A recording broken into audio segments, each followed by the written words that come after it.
Question है हमारा let A X equals to B B A system of N linear equations in N unknowns then which one is not correct. देखिए जब भी हमें system of linear equation given होता है और उसको हम लोग मैट्रिक्स मेथड से सॉल्व करते हैं तो जो हमारा सिस्टम ऑफ लीनियर इक्वेशन है उसके हमारे यूनिक सॉल्यूशन या इनफाइनाइटली मेनी सॉल्यूशन या नो सॉल्यूशन एग्जिस्ट होता है। तो इसके लिए देखिए जो भी हमारे कंडीशंस गिवन होते हैं वही हमारे थ्योरम के जो पार्ट है वो यहाँ पे मेंशन्ड है। इसमें से हमें फाइंड आउट करना है कि विच वन हमारा करेक्ट नहीं है। तो चलिए हम स्टेटमेंट को रीड करते हैं। देखिए जो हमारा फर्स्ट ऑप्शन है वो गिवन है हमारा if determinant of A is not equals to 0 then system is consistent has unique solutions given by x equals to a inverse b। Second हमारा ऑप्शन गिवन है if determinant of a equals to 0 and product of adjoint of a into b equals to 0 then system is consistent and has infinitely many solutions। Third हमारा option given है if determinant of a equals to 0 and product of adjoint of a into b is not equals to 0 then system is inconsistent and having no solution। Fourth हमारा option given है if determinant of a equals to 0 and adjoint of a into determinant of a is not equals to 0 then system is consistent and has two solutions. तो चलिए इसको हम लोग देखिए जो भी हमारे ऑप्शंस करेक्ट है उनको हम एलिमिनेट करने का प्रयास करते हैं।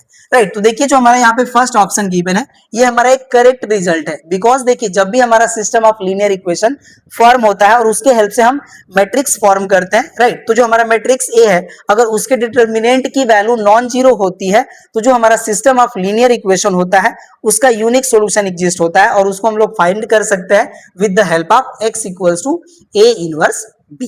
तो हमारा जो फर्स्ट आंसर है ये हमारा करेक्ट है। राइट जबकि हमें फाइंड आउट करना है which one is not correct. Second पे आते हैं if determinant of a equals to 0 and product of adjoint of a into b equals to 0 then system is consistent and having infinitely many solution. ये भी हमारा result जो है correct है। देखिए जब हमारा डिटरमिनेंट a की वैल्यू 0 हो जाए and product of adjoint of a into b की वैल्यू भी 0 हो जाए तो जो हमारा सिस्टम होता है वो कंसिस्टेंट होता है और इसके इनफाइनाइटली मेनी सॉल्यूशन एग्जिस्ट होते हैं। तो हमारा सेकंड जो रिजल्ट है या सेकंड हमारा ऑप्शन है ये भी करेक्ट है।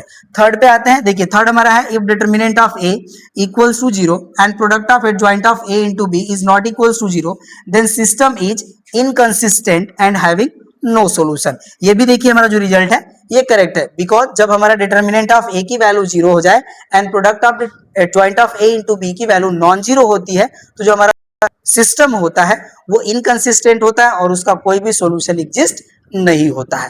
राइट तो थर्ड भी हमारा ऑप्शन करेक्ट हो गया। तो हमारा जो फोर्थ ऑप्शन है यही हमारा जो है करेक्ट नहीं है, मतलब ये जो हमारा रिजल्ट है ये करेक्ट नहीं है। अब इसको रीड करते हैं। देखिए कह रहा है कि determinant of a equals to 0 and adjoint of a into b is not equals to 0 then system is consistent. जी नहीं, हमारा जो सिस्टम है ये कंसिस्टेंट नहीं होगा। इस केस में हमारा जो सिस्टम है वो इनकंसिस्टेंट हो जाएगा। ठीक है ना, इनकंसिस्टेंट। राइट और जब भी हमारा इनकंसिस्टेंट सिस्टम होगा इसका कोई भी सॉल्यूशन एग्जिस्ट नहीं होगा, जबकि यहाँ पे गिवन हमारा टू सॉल्यूशन एग्जिस्ट होगा तो इसका हमारा जो है नो सॉल्यूशन एग्जिस्ट होगा। तो हमारा जो फोर्थ ऑप्शन है यही हमारा करेक्ट नहीं है।